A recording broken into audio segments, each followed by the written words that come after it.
Bienvenidos. En este video, estudiaremos un tema profundo y desafiante, las enseñanzas de Jesús sobre por qué existen las enfermedades. A lo largo de los evangelios, Jesús aborda la cuestión del sufrimiento y las aflicciones, de manera que nos invita a reflexionar sobre el propósito y significado de las enfermedades en nuestras vidas. A través de 20 versículos cuidadosamente seleccionados, descubriremos cómo Jesús nos guía a comprender el dolor desde una perspectiva espiritual y divina, brindándonos consuelo, esperanza y una mayor comprensión del plan de Dios para la humanidad. Si te gusta este contenido, no olvides suscribirte, dejar un comentario y compartirlo con tus amigos. Comencemos. Número 1. Y pasando Jesús, vio a un hombre ciego de nacimiento, y le preguntaron sus discípulos diciendo: Rabí, ¿quién pecó, este o sus padres, para que haya nacido ciego?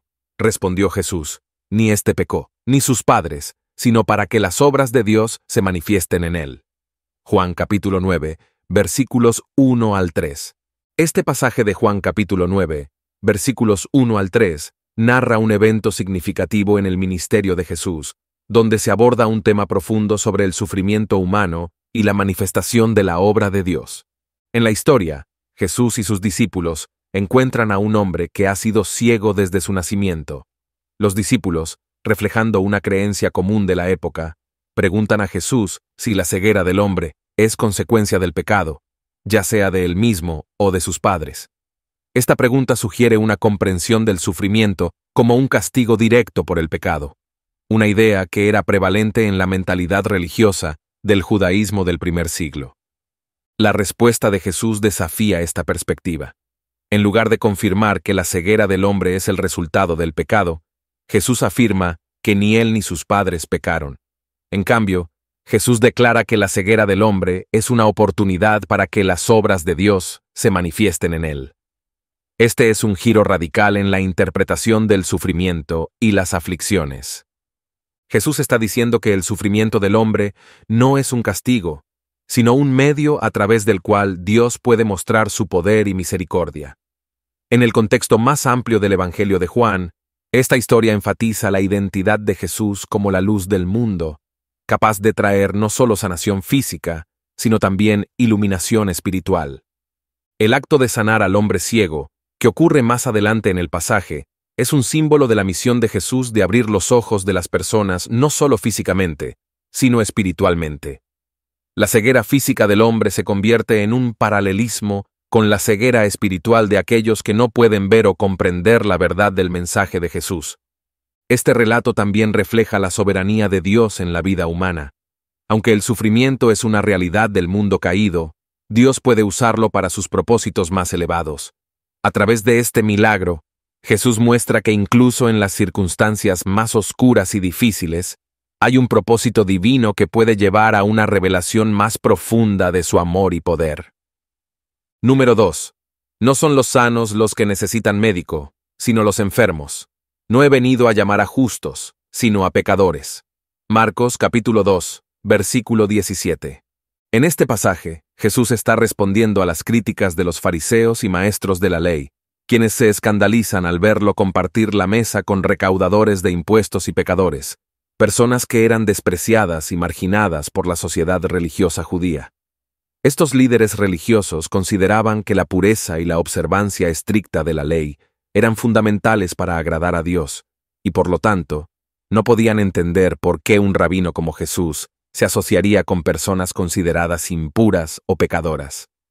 La respuesta de Jesús: no son los sanos los que necesitan médico, sino los enfermos, utiliza una metáfora médica para ilustrar su misión. Así como un médico no está destinado a los que gozan de buena salud, sino a los enfermos. De la misma manera, Jesús no vino a rodearse de los que se consideraban justos, sino a buscar y sanar a aquellos que estaban espiritualmente enfermos, es decir, los pecadores. Jesús desafía la noción de justicia propia que los fariseos y otros líderes religiosos sostenían.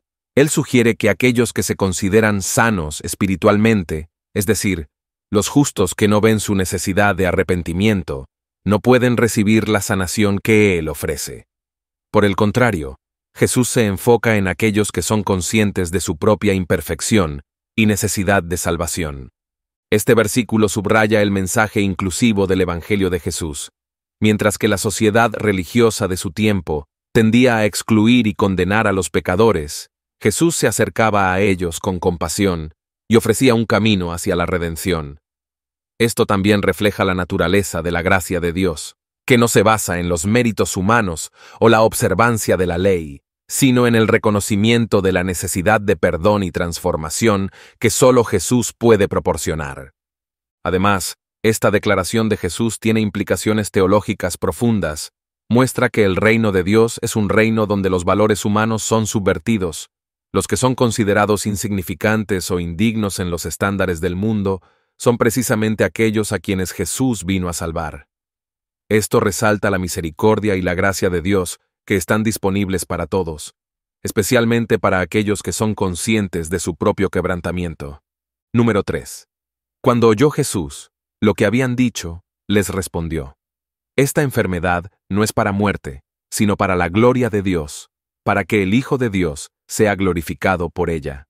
Juan, capítulo 11, versículo 4. Este pasaje es parte del relato de la resurrección de Lázaro, un acontecimiento crucial en el ministerio de Jesús que revela tanto su divinidad como su propósito en la tierra. En este pasaje, Jesús recibe la noticia de que su amigo Lázaro está gravemente enfermo. En lugar de apresurarse a sanarlo, Jesús hace una declaración enigmática.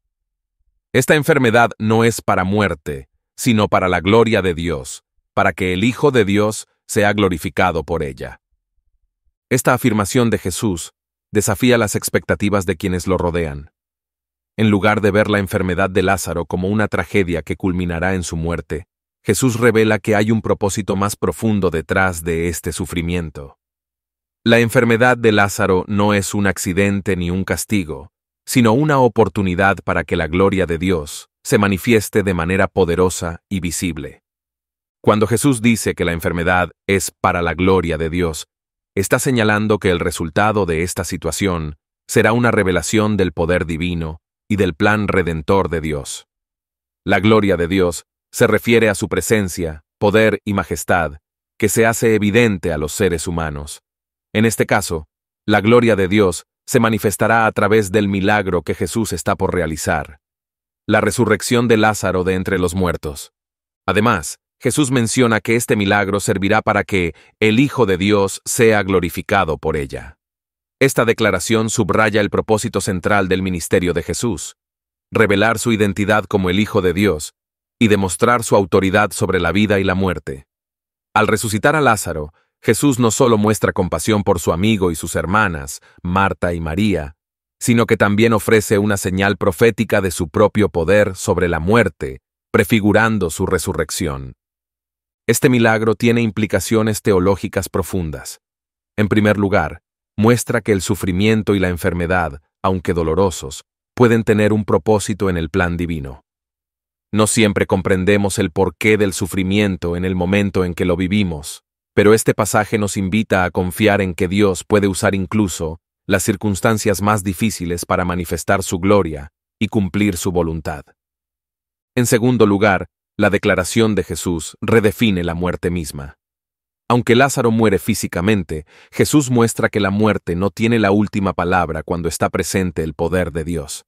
La resurrección de Lázaro es un testimonio del poder de Jesús sobre la muerte y una afirmación de la esperanza cristiana en la vida eterna. Finalmente, este evento lleva a una glorificación tanto del Padre como del Hijo.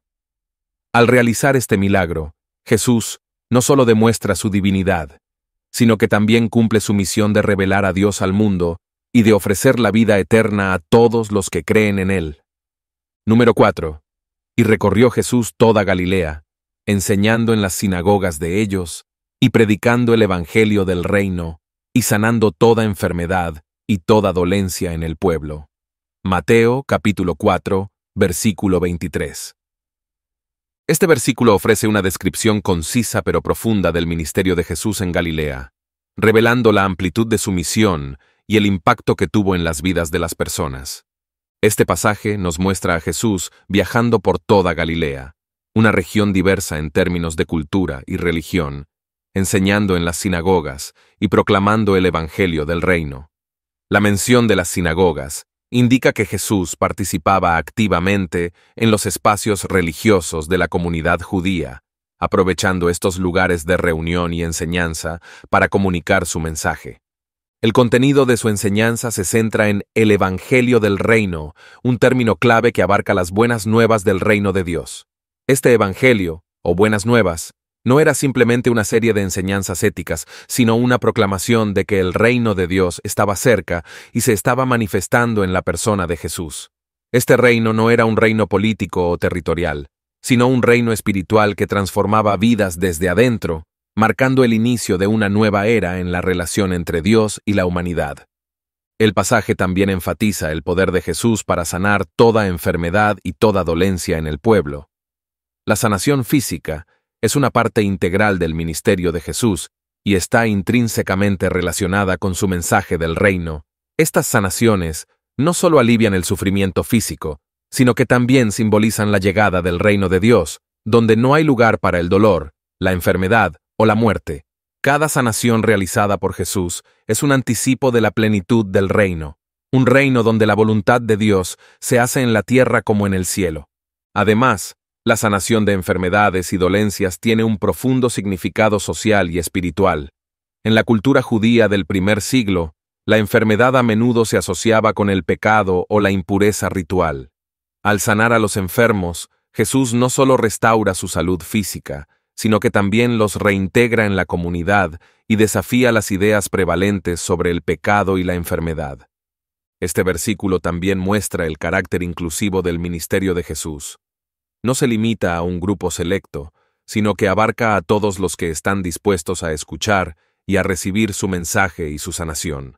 Jesús no discrimina entre ricos y pobres, sanos y enfermos, justos e injustos. Su compasión y poder están disponibles para todos. La combinación de enseñanza, proclamación y sanación en el ministerio de Jesús refleja su misión integral. Él no solo vino a enseñar verdades espirituales o a realizar milagros aislados. Su ministerio es una manifestación completa del reino de Dios que toca todas las áreas de la vida humana, el alma, la mente y el cuerpo.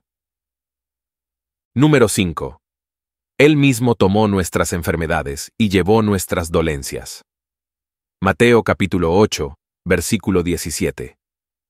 Este versículo es una cita directa de Isaías, capítulo 53, versículo 4, y forma parte de la descripción de Mateo sobre el ministerio de sanación de Jesús. Este pasaje es significativo porque vincula las acciones de Jesús con las profecías del Antiguo Testamento, subrayando su identidad como el Mesías prometido y revelando el propósito más profundo de su misión. Cuando Mateo escribe que Él mismo tomó nuestras enfermedades y llevó nuestras dolencias, está haciendo referencia a la obra redentora de Jesús.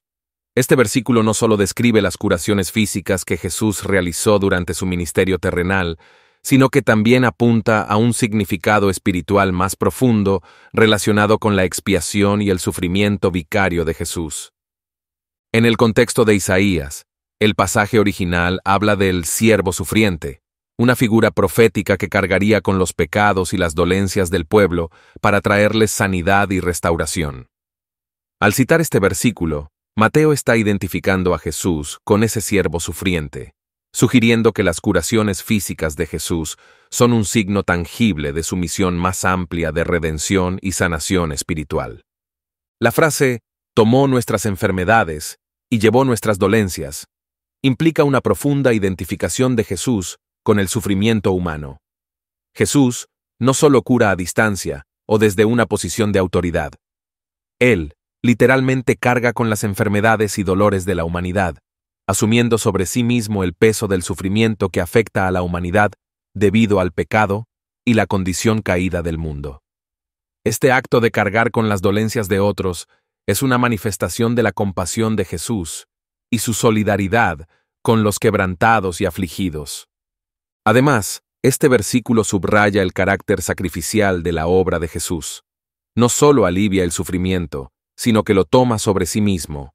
Este acto prefigura su sacrificio en la cruz, donde Jesús no solo llevaría las enfermedades físicas, sino también el pecado y la muerte. ofreciendo así una sanación integral que abarca tanto el cuerpo como el alma. En este sentido, el pasaje nos invita a ver las sanaciones de Jesús, no solo como milagros aislados, sino como parte de su misión redentora más amplia. Cada sanación que realiza es un anticipo de la restauración completa que ofrece a través de su muerte y resurrección. La redención que Jesús trae no se limita al alivio físico. Es una salvación completa que abarca la liberación del pecado, la curación de las relaciones rotas con Dios y con los demás, y la promesa de una vida nueva y eterna. Número 6. Jesús dijo: ¿Quién me ha tocado? Porque yo he conocido que ha salido poder de mí. Entonces, cuando la mujer vio que no había quedado oculta, vino temblando y postrándose delante de él, declaró delante de todo el pueblo por qué causa le había tocado, y cómo al instante había sido sanada. Lucas, capítulo 8, versículos 46 al 47. Este relato narra un evento notable en el ministerio de Jesús, donde se encuentra con una mujer que había sufrido de flujo de sangre durante 12 años. Este pasaje revela tanto el poder de Jesús como la profundidad de la fe de la mujer, además de abordar temas de sanación, fe y vulnerabilidad. La mujer en este relato es anónima, pero su situación es desesperada. Según la ley judía, su condición la hacía ritualmente impura, lo que significaba que estaba excluida de muchas actividades religiosas y sociales. Esta exclusión no solo afectaba su vida espiritual, sino también su vida diaria, ya que cualquier persona que la tocara también se consideraba impura. A lo largo de los años, había agotado todos sus recursos en médicos, sin encontrar cura, lo que profundizaba aún más su aislamiento y desesperación. En este contexto, la mujer escucha sobre Jesús y con una mezcla de fe y desesperación, decide acercarse a él en medio de una multitud, con la creencia de que tocar su manto sería suficiente para sanarse. Este acto de tocar a Jesús es significativo en varios niveles. Primero, demuestra una fe audaz. La mujer cree en el poder sanador de Jesús, incluso sin necesidad de una palabra o acción directa de su parte. Segundo, es un acto de valentía, ya que tocar a alguien siendo impura habría sido socialmente inaceptable, especialmente en medio de una multitud. Cuando la mujer toca el manto de Jesús, ella es instantáneamente sanada. Sin embargo, lo que sigue es aún más revelador. Jesús, consciente de que ha salido poder de él, detiene su camino y pregunta: ¿Quién me ha tocado? Esta pregunta no es porque Jesús no sepa quién lo hizo. Más bien, es una invitación a la mujer a dar un paso adelante y ser reconocida.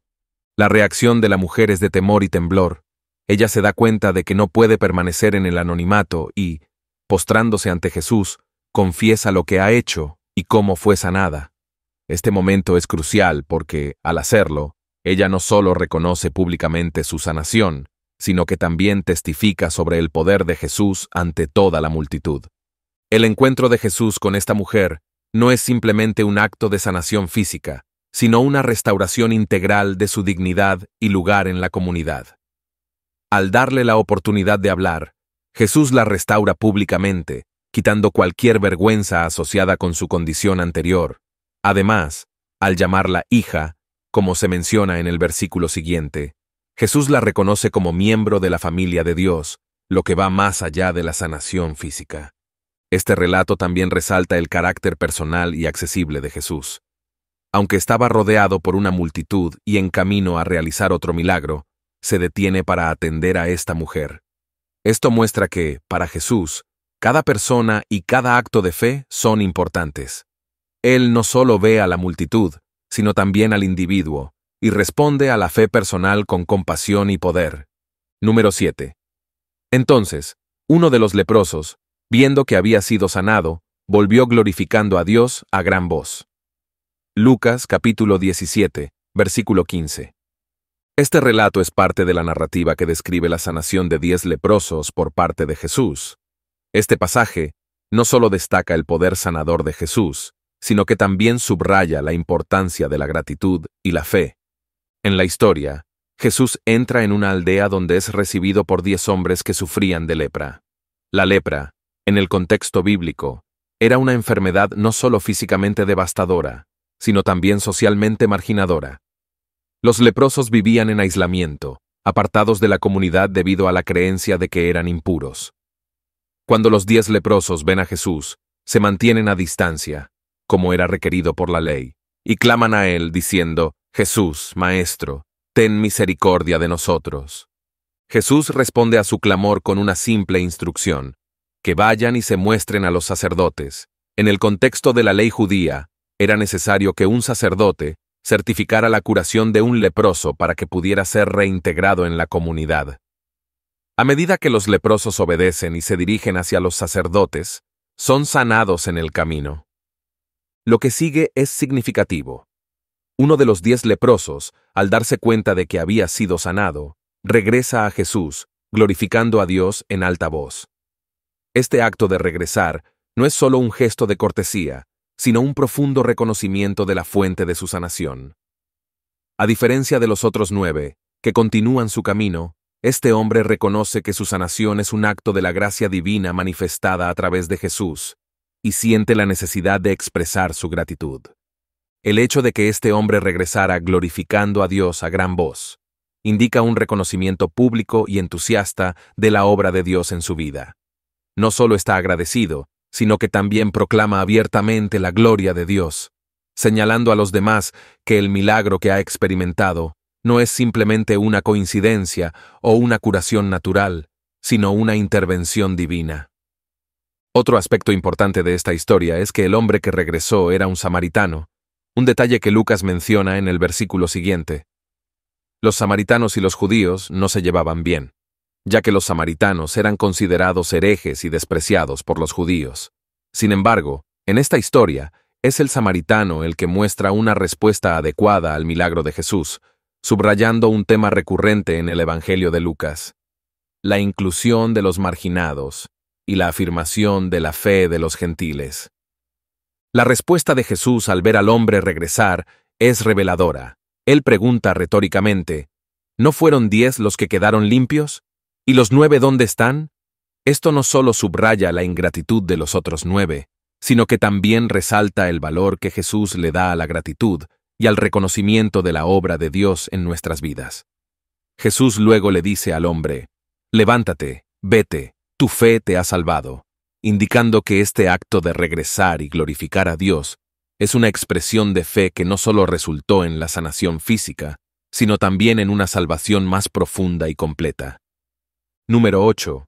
Y cuando Jesús entró en la casa de Pedro, vio a la suegra de éste postrada en cama con fiebre, y tocó su mano, y la fiebre la dejó, y ella se levantó y le servía. Mateo capítulo 8, versículos 14 y 15. En este pasaje se narra un evento aparentemente sencillo, pero cargado de significado espiritual y social. Jesús entra en la casa de Pedro y encuentra a la suegra de éste postrada en cama con fiebre. Sin necesidad de palabras o rituales elaborados, Jesús simplemente toca su mano, y la fiebre desaparece, permitiéndole levantarse y servirles. Este relato, aunque breve, revela varios aspectos importantes del ministerio de Jesús. En primer lugar, destaca la accesibilidad y disposición de Jesús para intervenir en la vida cotidiana de las personas. No se trata de una multitud en la calle o un lugar público, sino de un hogar privado. Este milagro ocurre en un entorno doméstico, mostrando que la compasión y el poder de Jesús no están limitados a situaciones espectaculares, sino que también se extienden a las necesidades más ordinarias y personales. El hecho de que Jesús toque la mano de la mujer también es significativo. En la cultura de la época, tocar a una persona enferma, especialmente si no formaba parte de la familia cercana, podría considerarse inapropiado o incluso peligroso debido a las normas de pureza ritual. Sin embargo, Jesús no se preocupa por estas convenciones sociales. Su toque es un acto de compasión y autoridad, demostrando que la pureza y el poder divino superan cualquier preocupación ritualista. El toque de Jesús no solo sana físicamente, sino que también restaura la dignidad de la persona que está sufriendo. La respuesta de la suegra de Pedro es igualmente reveladora. Después de ser sanada, se levanta y le sirve. Este acto de servicio no es simplemente una respuesta de gratitud, sino que también refleja la restauración completa de su salud y su papel dentro de la comunidad familiar. En un contexto cultural donde las mujeres a menudo tenían roles específicos dentro del hogar, su capacidad para levantarse y servir es una señal de que ha sido completamente restaurada a su función y estatus dentro de la familia. Su servicio también puede interpretarse como un acto de adoración y reconocimiento de la autoridad de Jesús. Este pasaje también subraya la naturaleza inclusiva del ministerio de Jesús. Aunque la suegra de Pedro no es una figura central en los evangelios, su sanación muestra que Jesús no discrimina entre personas prominentes y personas comunes. Él está dispuesto a extender su gracia y poder a todos, sin importar su posición social o género. Además, el milagro ocurre en un momento de intimidad familiar, lo que sugiere que la presencia de Jesús transforma y santifica el hogar. Este acto de sanación dentro del contexto familiar también puede verse como un símbolo del reino de Dios irrumpiendo en la vida diaria, donde la gracia y el poder de Dios están disponibles para todos, en cualquier lugar y en cualquier momento. En el contexto más amplio del Evangelio de Mateo, este milagro es uno de los muchos que demuestran la autoridad de Jesús sobre la enfermedad y su capacidad para restaurar la vida.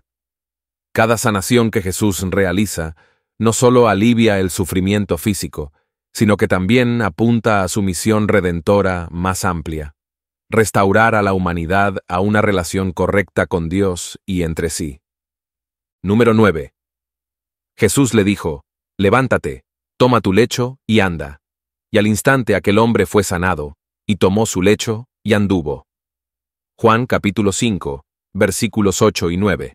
El relato de Juan capítulo 5, versículos 8 y 9, narra la sanación de un hombre paralítico por Jesús en el estanque de Betesda. Este pasaje no solo describe un milagro físico, sino que también revela profundas verdades espirituales y teológicas sobre la autoridad de Jesús, la naturaleza de la fe y la vida nueva en el reino de Dios. El contexto de este milagro es significativo. El hombre paralítico había estado enfermo durante 38 años, una cifra que subraya la cronicidad y la desesperanza de su situación. Estaba postrado en el estanque de Betesda, un lugar donde muchos enfermos esperaban ser curados por el movimiento del agua, que se creía que tenía propiedades curativas cuando un ángel agitaba el estanque. Sin embargo, debido a su parálisis, el hombre no podía moverse rápidamente para llegar al agua y, por tanto, había permanecido sin ser curado durante mucho tiempo. Cuando Jesús ve al hombre y le pregunta si quiere ser sano, el hombre responde explicando su incapacidad para llegar al agua a tiempo.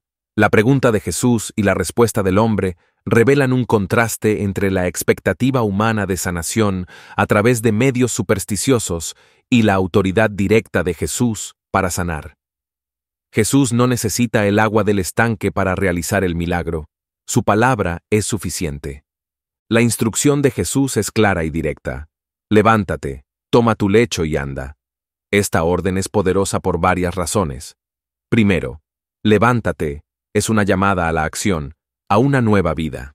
En un sentido espiritual, es una invitación a la resurrección, a levantarse de una vida de inmovilidad y desesperanza a una vida de movimiento y esperanza.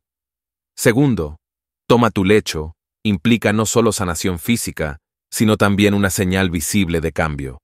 El lecho que había sido símbolo de su enfermedad y dependencia, ahora se convierte en un testimonio de su sanación y libertad.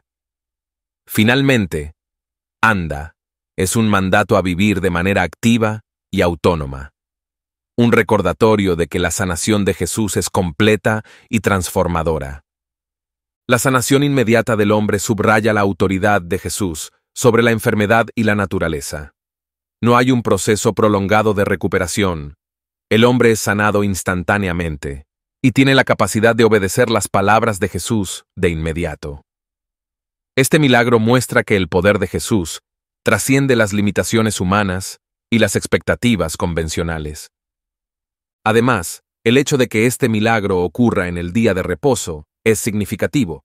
En los versículos posteriores, se relata que los líderes judíos confrontan al hombre sanado y luego a Jesús por realizar esta sanación en el sábado, lo cual consideran una violación de la ley. La respuesta de Jesús, que implica su igualdad con Dios, desafía las interpretaciones legalicistas del sábado y revela su autoridad divina. Jesús no solo cura enfermedades físicas, redefine la relación entre la ley, el descanso y la vida en el reino de Dios. El acto de sanación también tiene un significado más profundo en términos de fe y obediencia. El hombre muestra fe al obedecer la instrucción de Jesús sin cuestionar ni dudar, a pesar de su larga historia de enfermedad.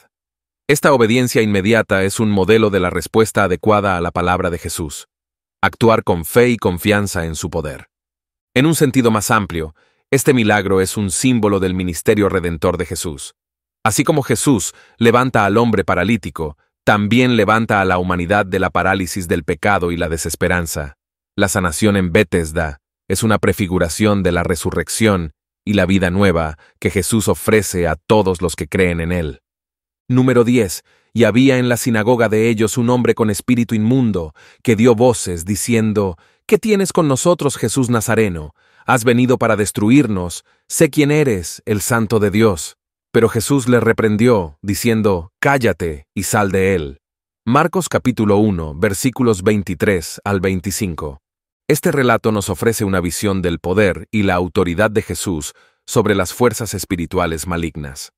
Este pasaje es significativo porque marca uno de los primeros eventos públicos del ministerio de Jesús y muestra la confrontación directa entre Jesús y el reino de las tinieblas. La escena tiene lugar en una sinagoga, un lugar de reunión y enseñanza para la comunidad judía. La sinagoga era un lugar sagrado y de respeto, por lo que la aparición de un hombre con un espíritu inmundo es perturbadora y fuera de lo común. Este hombre interrumpe la enseñanza de Jesús, gritando y revelando su estado de posesión. Lo que hace este encuentro aún más impactante es que el espíritu inmundo reconoce inmediatamente a Jesús y lo llama Jesús Nazareno y el Santo de Dios. Esta declaración no es una confesión de fe, sino una manifestación de miedo y desafío. El espíritu inmundo parece tener un conocimiento profundo de la identidad de Jesús y de su misión. La pregunta, ¿has venido para destruirnos?, revela un reconocimiento de la autoridad y el poder de Jesús sobre los demonios. Este enfrentamiento también refleja la tensión entre el reino de Dios, que Jesús estaba proclamando, y las fuerzas del mal que resistían su llegada. La reacción de Jesús es inmediata y autoritaria.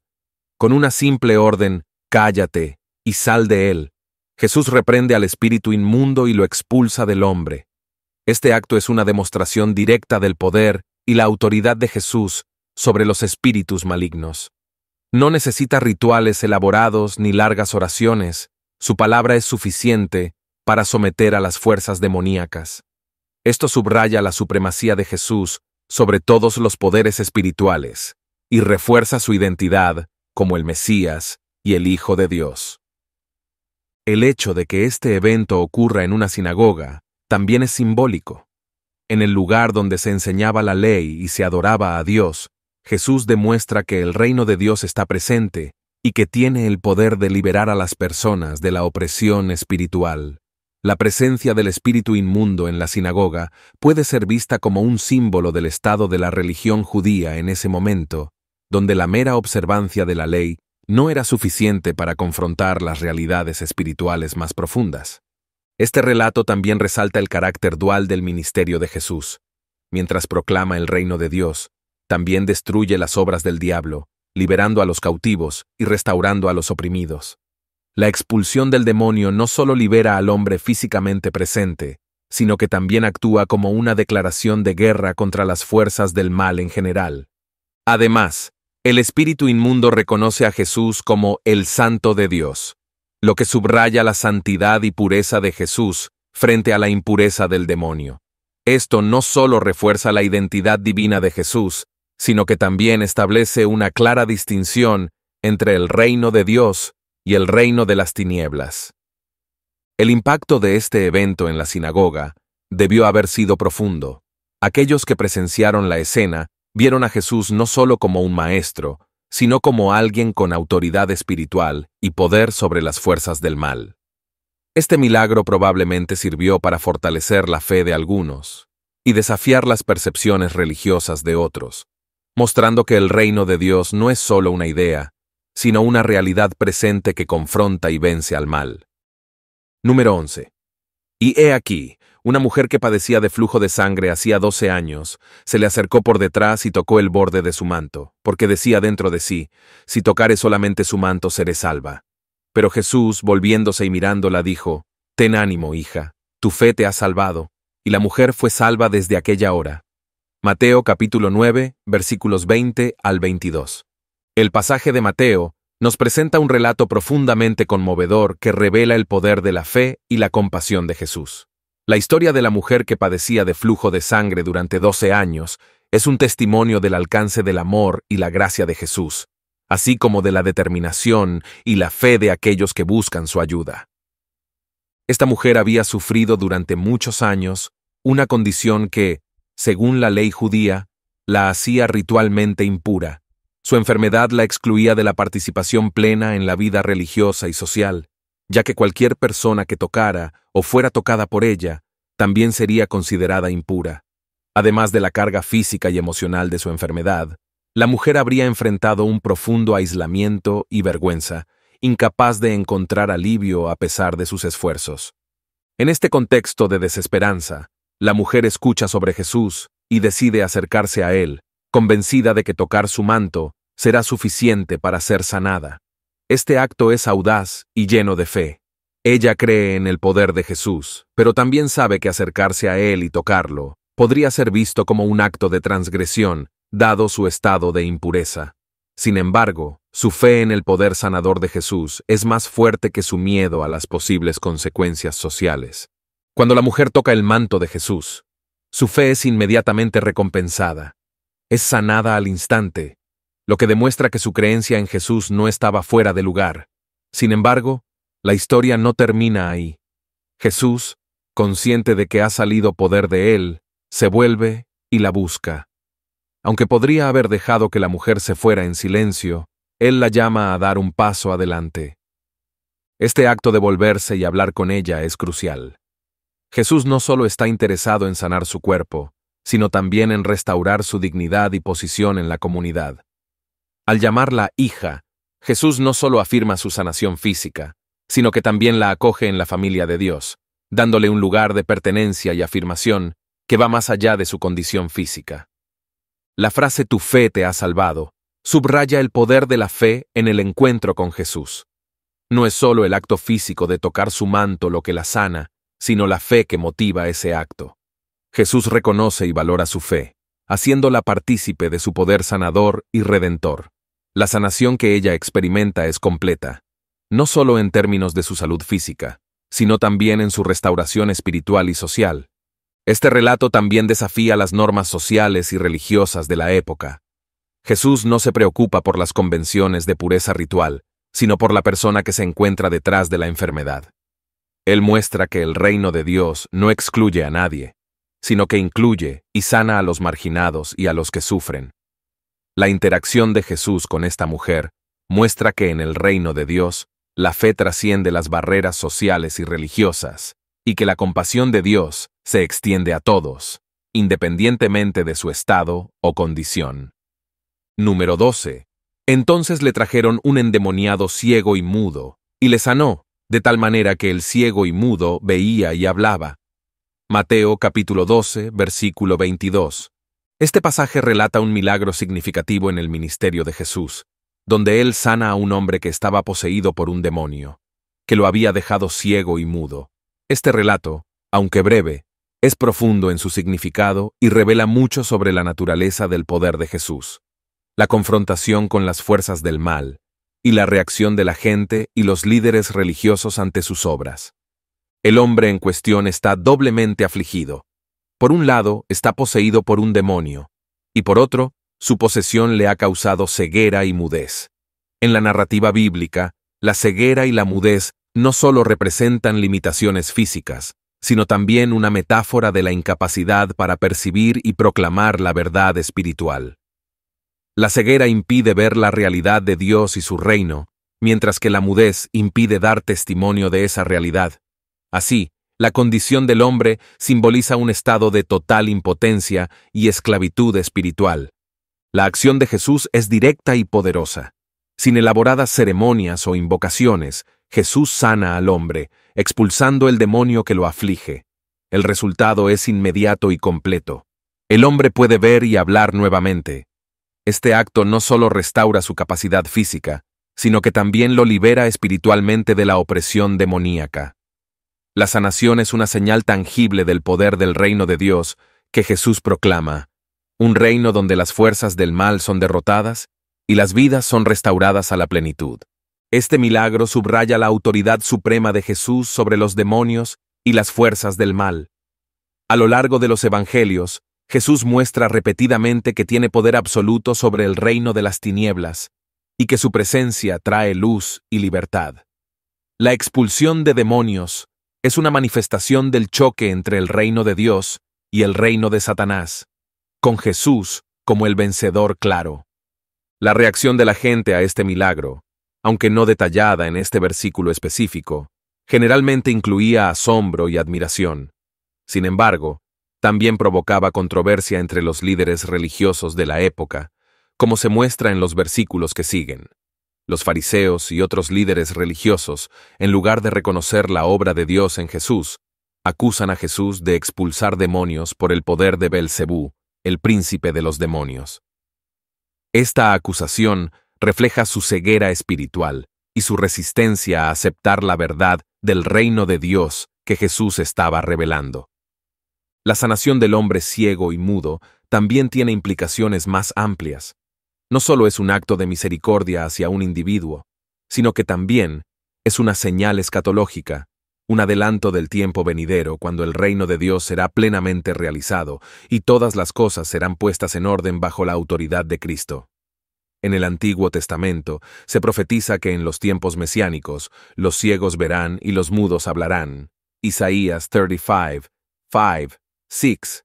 Jesús, al cumplir estas profecías, se presenta como el Mesías esperado, el que trae la salvación no solo en términos espirituales, sino también físicos y sociales.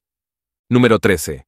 Respondió Jesús, no eran 10 los que fueron limpiados, y los 9, ¿dónde están? No hubo quien volviese y diese gloria a Dios sino este extranjero. Y le dijo, levántate, vete, tu fe te ha salvado. Lucas capítulo 17, versículos 17 al 19. El pasaje de Lucas nos presenta un relato conmovedor y revelador sobre la sanación de 10 leprosos por parte de Jesús y la respuesta de gratitud de uno de ellos, que era un samaritano. Este episodio nos ofrece profundas enseñanzas sobre la fe, la gratitud y la universalidad del Evangelio de Jesús. En este relato, 10 leprosos, marginados por su enfermedad, claman a Jesús desde la distancia, pidiéndole misericordia. La lepra, en el contexto bíblico, no solo era una enfermedad física devastadora, sino que también llevaba consigo un estigma social y religioso que obligaba a los afectados a vivir aislados de la comunidad. Estos leprosos, unidos en su sufrimiento, rompen las barreras de sus diferencias culturales y religiosas al acercarse a Jesús. Jesús, mostrando su compasión y poder, les da una simple instrucción, que vayan y se muestren a los sacerdotes. Según la ley judía, solo un sacerdote podía declarar a un leproso limpio y permitir su reintegración a la sociedad. En obediencia a esta instrucción, los 10 leprosos se ponen en camino, y mientras lo hacen, son sanados. Este acto de sanación, mientras están en el camino, subraya la importancia de la fe y la obediencia a la palabra de Jesús. Sin embargo, el corazón del relato se revela cuando solo uno de los 10, al darse cuenta de que ha sido sanado, regresa a Jesús para darle gracias. Este hombre no solo expresa gratitud, sino que también glorifica a Dios a gran voz. Al hacerlo, no solo reconoce la fuente de su sanación, sino que también testifica públicamente del poder y la misericordia de Dios. La sorpresa de Jesús es evidente en su pregunta, ¿no eran 10 los que fueron limpiados? ¿Y los 9 dónde están? Esta pregunta resalta la falta de gratitud de los otros 9 leprosos, quienes a pesar de haber experimentado el mismo milagro, no regresaron para agradecer. La reacción de Jesús no es simplemente una reprimenda, sino una invitación a reflexionar sobre la importancia de la gratitud y el reconocimiento de la obra de Dios en nuestras vidas. Lo que añade una capa más profunda de significado a este relato es el hecho de que el hombre que regresó era un samaritano. Los samaritanos y los judíos no se llevaban bien. Los samaritanos eran considerados herejes y extranjeros por los judíos. Sin embargo, en este caso, es el samaritano el que muestra la respuesta adecuada al milagro de Jesús, mientras que los otros 9, presumiblemente judíos, no lo hacen. Esto subraya un tema recurrente en el Evangelio de Lucas, la inclusión de los marginados y los extranjeros en el reino de Dios y la subversión de las expectativas religiosas y sociales. Jesús reconoce la fe del samaritano y le dice: «Levántate, vete, tu fe te ha salvado». Esta declaración sugiere que la fe del samaritano no solo lo ha sanado físicamente, sino que también le ha traído salvación espiritual. La sanación física de los 10 leprosos es un acto de gracia, pero la salvación espiritual se otorga a través de la fe y la respuesta adecuada a la obra de Dios. Número 14. Vino Jesús a casa de Pedro, y vio a su suegra postrada en cama con fiebre, y tocó su mano, y la fiebre la dejó, y ella se levantó y les servía. Mateo capítulo 8, versículos 14 al 15. Este pasaje nos presenta un relato íntimo y sencillo de la sanación de la suegra de Pedro, un evento que, aunque breve, está cargado de significado en varios niveles. Este relato nos ofrece una visión más cercana del ministerio de Jesús, su compasión y la respuesta humana a la gracia sanadora de Dios. En este pasaje, Jesús entra en la casa de Pedro y se encuentra con la suegra de éste postrada en cama debido a una fiebre. La fiebre, en el contexto bíblico, podía ser un síntoma de una enfermedad grave y, en algunos casos, incluso letal. La enfermedad de la suegra de Pedro es una situación doméstica, no un caso público o espectacular como algunos otros milagros de Jesús, lo que subraya la disposición de Jesús para involucrarse en los aspectos más cotidianos y personales de la vida humana. La acción de Jesús es directa y sencilla, toca su mano, y la fiebre la deja. Este toque de Jesús es significativo. En una cultura donde el contacto físico con personas enfermas podría ser evitado por temor a la impureza ritual o al contagio, Jesús rompe las barreras y extiende su mano en un gesto de compasión y sanación. El toque de Jesús no solo es un acto de poder que cura la enfermedad, sino también un acto de humanidad y conexión que restaura a la mujer en su totalidad. El resultado inmediato es que la fiebre desaparece y ella se levanta para servirles. Esta reacción es importante por varias razones. Primero, muestra la efectividad instantánea del toque sanador de Jesús. No hay un periodo de recuperación o convalecencia, sino una restauración completa y rápida. Segundo, la respuesta de la suegra de Pedro al levantarse y servir es un testimonio de su gratitud y reconocimiento del milagro que ha experimentado. Servir a Jesús y a los demás es una respuesta natural a la gracia recibida, lo que refleja un cambio no solo en su estado físico, sino también en su actitud y disposición espiritual.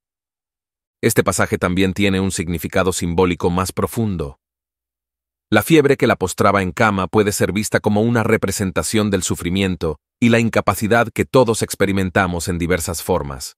El toque de Jesús, por otro lado, simboliza la intervención divina que no solo alivia el sufrimiento, sino que también restaura la capacidad de la persona para vivir plenamente y servir a los demás. El acto de servicio de la suegra de Pedro puede interpretarse como una imagen de la misión del creyente, ser sanado y restaurado por Jesús, para luego servir en su nombre. Además, este relato es una muestra del poder del reino de Dios manifestado en la vida cotidiana. Jesús no realiza solo milagros espectaculares frente a multitudes, sino que también actúa en la intimidad del hogar, en los momentos ordinarios de la vida. Esto sugiere que el reino de Dios está presente y activo en todos los aspectos de la vida, no solo en los grandes eventos públicos. La sanación de la suegra de Pedro también subraya la naturaleza inclusiva del ministerio de Jesús. No hace distinción entre las necesidades grandes o pequeñas, públicas o privadas. Su compasión y poder están disponibles para todos, sin importar la magnitud del problema. En este sentido, El relato nos invita a confiar en que Jesús está interesado en todas las áreas de nuestras vidas y está dispuesto a intervenir, incluso en nuestras necesidades más personales y aparentemente insignificantes. Número 15. Jesús dijo: todo es posible para el que cree. Inmediatamente el padre del muchacho clamó y dijo: creo, ayuda mi incredulidad. Marcos capítulo 9, versículo 23. El pasaje de Marcos ocurre en el contexto de una de las interacciones más conmovedoras y humanas en el ministerio de Jesús. En este relato, un padre desesperado acude a Jesús buscando ayuda para su hijo, quien está poseído por un espíritu maligno que lo ha atormentado desde la niñez. Este encuentro no solo muestra el poder de Jesús para liberar y sanar, sino que también profundiza en la complejidad de la fe humana y la lucha interna entre la creencia y la duda. El padre del muchacho llega a Jesús después de que los discípulos no lograron expulsar el espíritu que afligía a su hijo. En su desesperación, el padre dice a Jesús: si puedes hacer algo, ten compasión de nosotros y ayúdanos. Esta petición refleja una fe débil, condicionada por la incertidumbre y la duda. Es un grito de desesperación más que una afirmación de fe, donde el «si puedes» revela la falta de confianza plena en el poder de Jesús. La respuesta de Jesús es a la vez una afirmación y un desafío. Todo es posible para el que cree. Esta declaración subraya un principio central del Evangelio. La fe es el canal a través del cual se experimenta el poder de Dios.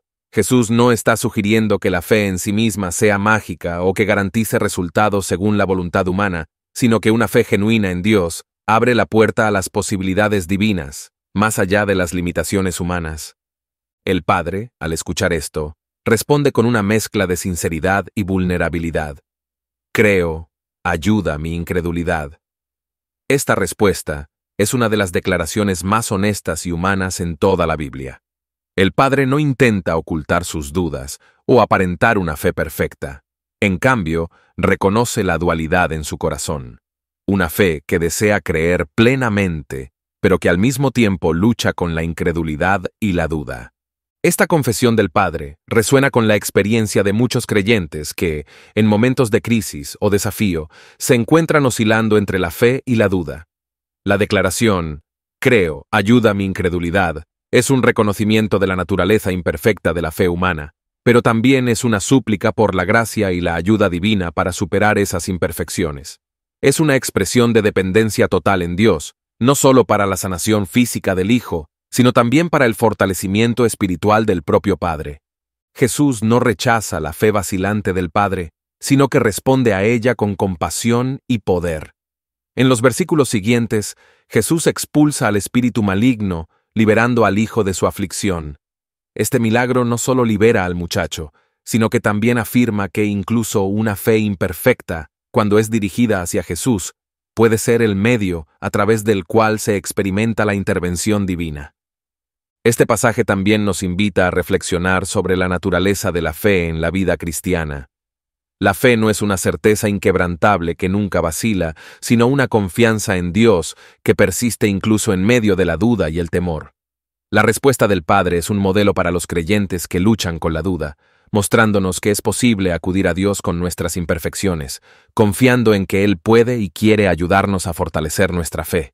Además, la declaración de Jesús de que todo es posible para el que cree no debe interpretarse como una garantía de que siempre obtendremos lo que deseamos, sino como una afirmación de que la fe en Dios nos abre a la realidad de que su poder y su voluntad soberana están por encima de nuestras limitaciones.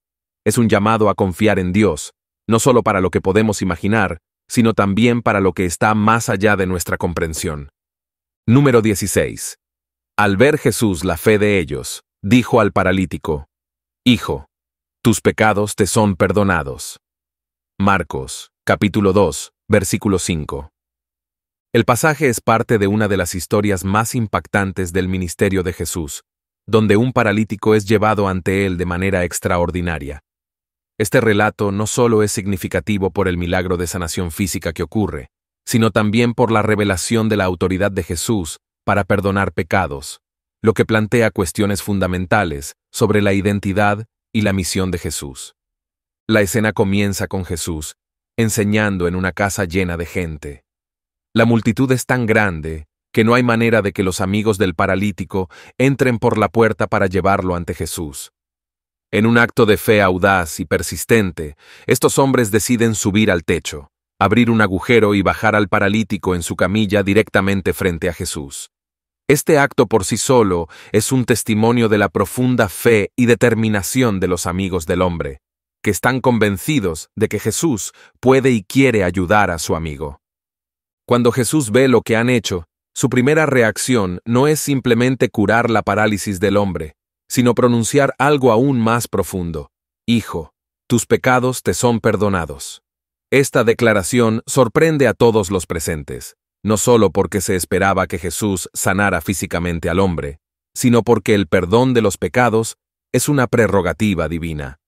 En la mentalidad judía de la época, solo Dios tenía la autoridad para perdonar pecados, y cualquier afirmación de este tipo por parte de un ser humano era vista como blasfemia.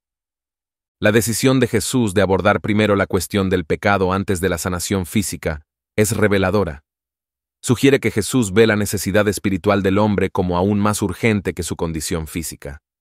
Al perdonar sus pecados, Jesús está restaurando la relación del hombre con Dios, que es la base para toda sanación verdadera y duradera. Este acto muestra que Jesús no solo está interesado en aliviar el sufrimiento físico, sino en traer una restauración completa que abarca el cuerpo, el alma y el espíritu. La reacción de los escribas y fariseos que están presentes es predecible. Se escandalizan y comienzan a acusar a Jesús de blasfemia, ya que creen que solo Dios puede perdonar pecados. Jesús, consciente de sus pensamientos, les plantea una pregunta retórica. ¿Qué es más fácil, decir al paralítico, tus pecados te son perdonados, o decir, levántate, toma tu lecho y anda? La pregunta de Jesús desafía a los líderes religiosos a reflexionar sobre el verdadero poder y autoridad de sus palabras. Para demostrar que tiene autoridad tanto para perdonar pecados como para sanar, Jesús luego ordena al paralítico que se levante, tome su camilla y se vaya a casa. El hecho de que el hombre obedezca inmediatamente, sanado en cuerpo y alma, confirma la autoridad de Jesús y deja a la multitud asombrada. Este doble milagro, el perdón de los pecados y la sanación física, sirve como una poderosa demostración de la identidad de Jesús como el Hijo de Dios y el Mesías esperado. Este pasaje no solo destaca la fe de los amigos del paralítico, sino que también subraya la naturaleza integral de la salvación que Jesús ofrece. Él no viene solo a sanar enfermedades físicas, sino a ofrecer una restauración completa que incluye el perdón de los pecados, la reconciliación con Dios y la sanación del cuerpo. Esto nos enseña que, en la perspectiva de Jesús, las necesidades espirituales son primordiales y que el perdón de los pecados es fundamental para experimentar la plenitud de la vida que Dios desea para nosotros.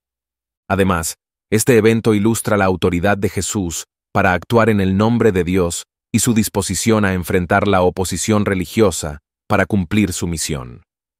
Al pronunciar el perdón de los pecados, Jesús está desafiando las normas religiosas de su tiempo y revelando su verdadera naturaleza divina. Número 17. Y saliendo Jesús, vio una gran multitud, y tuvo compasión de ellos, y sanó a los que de ellos estaban enfermos. Mateo capítulo 14, versículo 14. El versículo captura un momento significativo en el ministerio de Jesús, donde se destaca no solo su poder sanador, sino también su profunda compasión hacia las multitudes que lo seguían. Este pasaje ofrece una ventana a la naturaleza del corazón de Jesús y su misión, revelando cómo se combina su compasión con su capacidad de sanar y restaurar. En el contexto de este versículo, Jesús acaba de enterarse de la muerte de Juan el Bautista, un evento que sin duda lo afectó profundamente, ya que Juan no solo era su primo, sino también su precursor, y un hombre de Dios que preparó el camino para su ministerio. Buscando un tiempo de soledad, Jesús se retira en una barca a un lugar desierto. Sin embargo, las multitudes, que ya habían experimentado su enseñanza y sanación, lo siguen a pie desde las ciudades cercanas. Cuando Jesús desembarca, se encuentra con una gran multitud que ha venido en busca de él. En lugar de irritarse o desalentarse por la interrupción de su retiro, Jesús tuvo compasión de ellos. Este término compasión es crucial, ya que en griego es splanchnisomai, que se refiere a una emoción profunda y visceral, como un sentimiento en las entrañas. No es simplemente simpatía o lástima, sino un fuerte impulso interno que lo mueve a actuar en favor de los demás. La compasión de Jesús hacia la multitud se traduce en acción. Sanó a los que de ellos estaban enfermos. Este acto de sanación no es solo una demostración de su poder, sino una expresión tangible de su amor y preocupación por las personas. La multitud que lo sigue está compuesta por personas con diversas necesidades. Algunos buscan sanación física, otros buscan guía espiritual y otros simplemente buscan consuelo en su presencia. Jesús, al ver su sufrimiento y necesidad, responde no solo como un líder o maestro, sino como un pastor amoroso que cuida de su rebaño. Este momento también revela un aspecto esencial del reino de Dios que Jesús proclama y manifiesta. Es un reino caracterizado por la compasión y la restauración. Las sanaciones que Jesús realiza no solo alivian el sufrimiento físico, sino que también son signos del reino venidero, donde no habrá más dolor ni enfermedad. A través de estas acciones, Jesús está anunciando que el reino de Dios ha llegado, y está trayendo consigo la plenitud de vida, sanidad y restauración. Además, el hecho de que Jesús sane a todos los que estaban enfermos en la multitud sin discriminación alguna, resalta la naturaleza inclusiva de su ministerio. No hay distinción entre ricos y pobres, hombres y mujeres, jóvenes y viejos.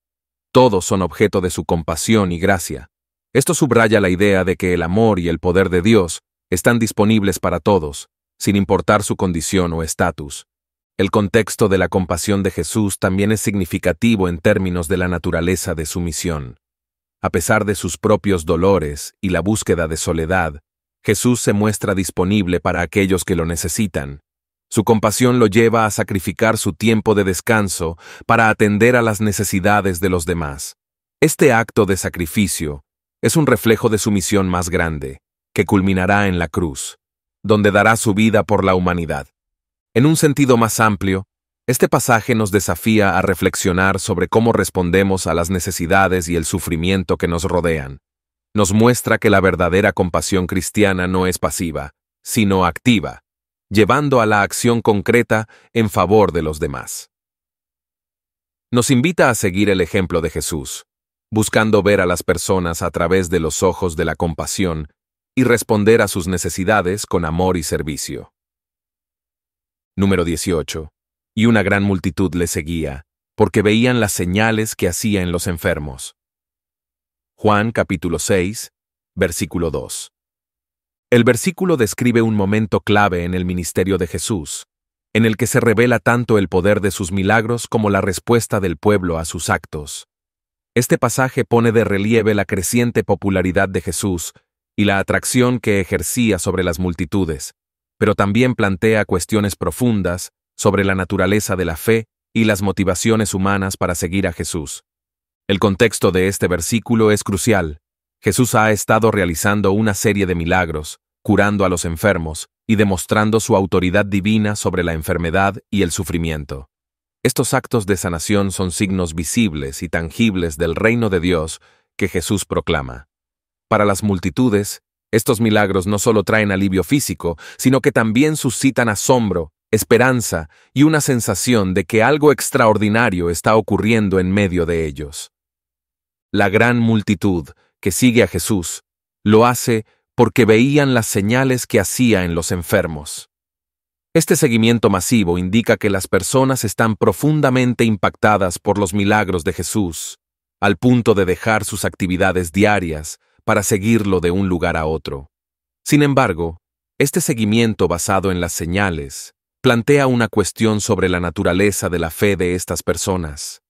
Están atraídas por el poder y los milagros, pero el Evangelio de Juan a menudo distingue entre una fe basada en señales y una fe más profunda que se centra en la persona y el mensaje de Jesús. Las señales que Jesús realiza son ciertamente demostraciones de su poder divino, pero en el Evangelio de Juan, las señales también son signos que apuntan más allá de sí mismas hacia realidades espirituales más profundas.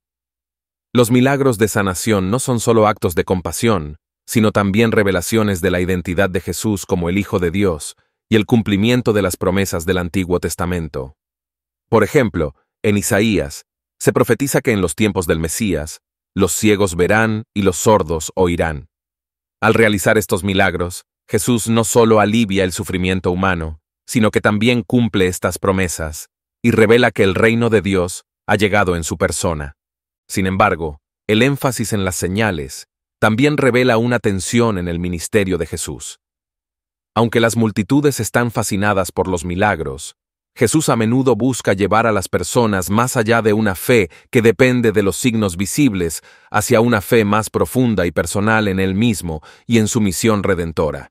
En varios puntos del Evangelio, Jesús desafía a las personas a no buscar solo los milagros, sino a entender el significado más profundo de su enseñanza y su identidad como el pan de vida y la luz del mundo.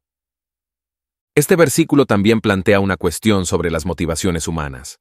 La multitud sigue a Jesús porque han visto lo que Él puede hacer, pero la pregunta subyacente es si seguirían a Jesús por quien Él es, independientemente de los milagros. Esta distinción es importante en la vida de fe, ya que una fe genuina no depende solo de las evidencias externas, sino de un encuentro personal con Jesús y una confianza en su carácter y promesas. Además, el hecho de que la multitud se siente atraída por los milagros de sanación refleja una necesidad humana profunda de alivio del sufrimiento. Los milagros de Jesús responden a estas necesidades, pero también señalan hacia una sanación más completa que Jesús ofrece: la sanación del pecado y la restauración de la relación con Dios. En este sentido, los milagros de sanación son una muestra de la gracia de Dios y un adelanto del reino donde no habrá más dolor ni muerte. En un sentido más amplio, este versículo nos invita a reflexionar sobre nuestra propia relación con Jesús y nuestras motivaciones para seguirlo. Nos desafía a considerar si nuestra fe está basada en lo que Jesús puede hacer por nosotros o en quién es Él como el Salvador y Redentor del mundo. También nos recuerda que los milagros de Jesús no son fines en sí mismos, sino medios para revelarnos su amor, su poder y su invitación a una relación transformadora con Él. Número 19. Y cuando llegó al otro lado, a la tierra de los Gadarenos, vinieron a su encuentro 2 endemoniados que salían de los sepulcros, feroces en gran manera, tanto que nadie podía pasar por aquel camino. Y clamaron diciendo: ¿Qué tienes con nosotros, Jesús, Hijo de Dios? ¿Has venido acá para atormentarnos antes de tiempo? Mateo capítulo 8, versículos 28 al 29. El pasaje narra uno de los encuentros más dramáticos y sobrenaturales en el ministerio de Jesús: su confrontación con 2 hombres poseídos por demonios en la región de los Gadarenos. Este relato no solo revela la autoridad y poder de Jesús sobre las fuerzas del mal, sino que también nos ofrece una visión más amplia sobre la naturaleza de la lucha espiritual y la identidad de Jesús como el Hijo de Dios. La escena comienza cuando Jesús y sus discípulos llegan a la tierra de los Gadarenos, una región que se encuentra al este del mar de Galilea. Esta área es notable por ser predominantemente gentile, lo que ya coloca este encuentro en un contexto culturalmente tenso y significativo. Los 2 hombres poseídos por demonios viven entre los sepulcros, un lugar asociado con la muerte y la impureza ritual en la cultura judía. El hecho de que estos hombres habiten en los sepulcros subraya su estado de total alienación y desesperación. Los hombres son descritos como feroces en gran manera, lo que sugiere que su posesión demoníaca no solo los ha hecho peligrosos para los demás, sino también para sí mismos. La intensidad de su aflicción es tal que nadie se atrevía a pasar por ese camino, lo que indica el temor y el aislamiento que su condición había creado en la comunidad local. Estos detalles pintan un cuadro de sufrimiento extremo y control demoníaco, un estado de opresión del cual los hombres no podían liberarse por sí mismos. Cuando Jesús se encuentra con estos hombres, los demonios que los poseen inmediatamente reconocen a Jesús y claman: ¿Qué tienes con nosotros, Jesús, Hijo de Dios? ¿Has venido acá para atormentarnos antes de tiempo? Este reconocimiento instantáneo de la identidad de Jesús es significativo. Los demonios saben quién es Jesús, no simplemente como un maestro o profeta, sino como el Hijo de Dios, lo que implica un conocimiento de su autoridad divina y su misión en el mundo. Esta declaración también revela el temor de los demonios ante la presencia de Jesús, ya que reconocen su poder y autoridad para juzgarlos y expulsarlos. La pregunta, ¿has venido acá para atormentarnos antes de tiempo?, es particularmente reveladora. Los demonios parecen entender que hay un tiempo señalado para su juicio y destrucción definitiva, lo que se alinea con la escatología judía que anticipa el juicio final de las fuerzas del mal. La referencia al antes de tiempo sugiere que los demonios saben que su poder y dominio son temporales y están sujetos a la soberanía de Dios. Este conocimiento no les da ningún consuelo, sino que intensifica su desesperación y miedo ante la presencia de Jesús. El encuentro entre Jesús y los demonios también resalta la naturaleza del conflicto cósmico entre el reino de Dios y las fuerzas del mal. Los demonios, que habían mantenido a estos hombres en una esclavitud espiritual y física, se encuentran impotentes ante el poder de Jesús. Este pasaje nos muestra que el reino de Dios, manifestado en la persona de Jesús, no solo se ocupa de la sanación física y la enseñanza moral, sino que también confronta directamente y vence las fuerzas del mal que oprimen a la humanidad. La expulsión de los demonios, que ocurre en los versículos siguientes cuando Jesús les permite entrar en una piara de cerdos, es una demostración clara de su autoridad sobre el mal. Los cerdos, animales impuros según la ley judía, corren hacia un lago y se ahogan, lo que simboliza la derrota total de los demonios y su expulsión del orden creado. Esta liberación no solo restaura a los hombres a su estado original, sino que también sirve como una señal poderosa del poder redentor y liberador del reino de Dios. Este relato nos desafía a reflexionar sobre la realidad del mal y la lucha espiritual en el mundo. Nos recuerda que, aunque el mal existe y puede tener un impacto devastador en las vidas humanas, el poder de Jesús es supremo y capaz de liberar incluso de las formas más profundas de opresión. También nos invita a considerar la identidad de Jesús como el Hijo de Dios, cuya autoridad abarca tanto el cielo como la tierra, y que actúa con compasión y poder para restaurar a aquellos que están perdidos y oprimidos. Número 20. Entonces le trajeron un paralítico echado en una cama, y al ver Jesús la fe de ellos, dijo al paralítico: «Ten ánimo, hijo, tus pecados te son perdonados». Mateo capítulo 9, versículo 2. El pasaje narra un evento poderoso en el ministerio de Jesús, en el que se entrelazan la sanación física y el perdón de los pecados. Este relato es significativo porque revela tanto la naturaleza integral de la misión de Jesús, como la relación entre la fe, el perdón y la sanación. La escena comienza cuando un grupo de personas trae a un hombre paralítico a Jesús, acostado en una camilla. La situación del paralítico es desesperada. Su condición lo ha dejado dependiente de otros para moverse y para realizar incluso las tareas más básicas. Sin embargo, los amigos del paralítico muestran una fe audaz y determinada al llevarlo ante Jesús. Este acto de traer al hombre paralítico a Jesús es un testimonio de la fe que ellos tienen en el poder de Jesús para sanar. Jesús, al ver la fe de ellos, responde de una manera inesperada. En lugar de dirigirse primero a la parálisis física del hombre, dice: «Ten ánimo, hijo, tus pecados te son perdonados». Esta declaración es sorprendente, no solo porque parece desviar la atención de la necesidad física inmediata, sino porque aborda directamente la necesidad espiritual del hombre. En la cultura judía del primer siglo, la enfermedad y el sufrimiento a menudo se veían como consecuencias del pecado personal o comunitario. Aunque no siempre era así, esta mentalidad estaba profundamente arraigada en la sociedad. Al pronunciar el perdón de los pecados del hombre, Jesús está abordando lo que considera la necesidad más fundamental del paralítico, la restauración de su relación con Dios. Esto subraya la misión central de Jesús, que no es solo curar el cuerpo, sino traer una sanación total que incluye el perdón y la reconciliación con Dios. Jesús demuestra que la verdadera sanación va más allá del alivio físico y alcanza el corazón del problema humano, el pecado y la separación de Dios. La reacción de los líderes religiosos que presencian este evento es de escándalo y acusación de blasfemia. Para ellos, solo Dios tiene la autoridad para perdonar pecados, y la afirmación de Jesús de perdonarlos es vista como un desafío directo a la autoridad divina. Sin embargo, Jesús, Al pronunciar el perdón, está revelando su identidad divina y su autoridad como el Hijo de Dios. Este momento no solo es una sanación, sino también una revelación del poder y la autoridad de Jesús sobre el pecado y la vida espiritual. El perdón de los pecados del paralítico no es solo un acto de gracia personal, sino que también tiene un impacto social y comunitario.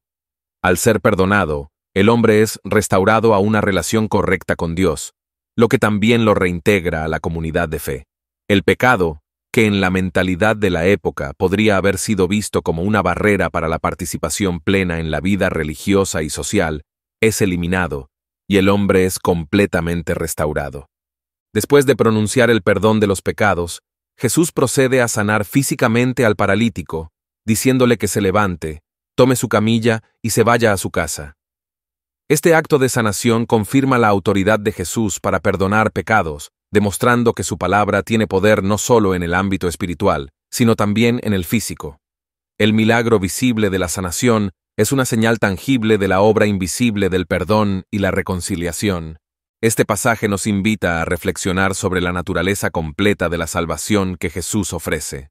Nos enseña que Jesús está profundamente interesado en todas las áreas de nuestra vida, física, emocional, social y espiritual. La fe de los amigos del paralítico, que lo llevaron a Jesús, es un ejemplo de la fe que debemos tener. Una fe que no solo cree en el poder de Jesús para sanar, sino también en su poder para perdonar y transformar. En un sentido más amplio, este relato nos recuerda que la misión de Jesús es restaurar a la humanidad en todas sus dimensiones, trayendo sanación y reconciliación donde hay enfermedad y separación. Nos desafía a buscar no solo la sanación física o temporal, sino la sanación espiritual y la restauración de nuestra relación con Dios a través de Jesús. Gracias por acompañarnos en este video.